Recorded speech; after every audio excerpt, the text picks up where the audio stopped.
बड़े भैया आए नरसिंह मेहता के पास और आकर के बोले पिताजी का श्राद्ध है, घर आ जाना। नरसिंह मेहता ने चरण पकड़े, बोले भैया मुझे तो पिताजी की ज्यादा स्मृति नहीं, मैंने आपको ही पिता माना अपना, लेकिन पिताजी का श्राद्ध है, मैं जरूर आऊंगा। लेकिन जब से मैं घर से अलग हुआ हूं, मैंने सेवा रखी है ठाकुर जी की, तो सेवा करने में, भजन कीर्तन करने में समय निकल जाता है काफी, तो मैं सेवा से निवृत्त होके आऊंगा।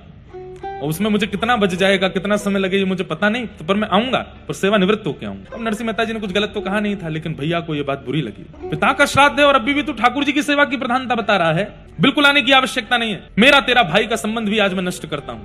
अरे पिता का श्राद्ध है, अभी भी वो ठाकुर की सेवा करके आएगा? नहीं नहीं, मेरा वो मतलब नहीं भैया, सेवा ठाकुर जी आपके लिए जड़ होंगे, मेरे लिए तो सचल हैं, उनको तैयार करके सेवा करके तभी तो आ पाऊंगा। जा जा, मुझे ज्ञान मत दे, बैठा रहे घर, हम अकेले कर लेंगे, और बिल्कुल आने की आवश्यकता नहीं। नरसिंह मेहता अपनी पत्नी से बोले अब क्या करें, भैया बुरा मान गए, तो बोले अब तुमने मन से तो कहा नहीं, लेकिन एक बात सुनो, हैं तो आपके पिता भी जिनका श्राद्ध है, आप अपने घर पे कर लो, ठीक है, जाओ अपने कुलगुरु को बुला के ले आओ। नरसिंह मेहता अपने कुलगुरु के पास गए, जाकर के कहा पिताजी का श्राद्ध है। बोले हमने तो तुमको वंश से निकाल दिया, हमने तो तुमको जाति से निकाल दिया, अब क्यों आए हो तुम?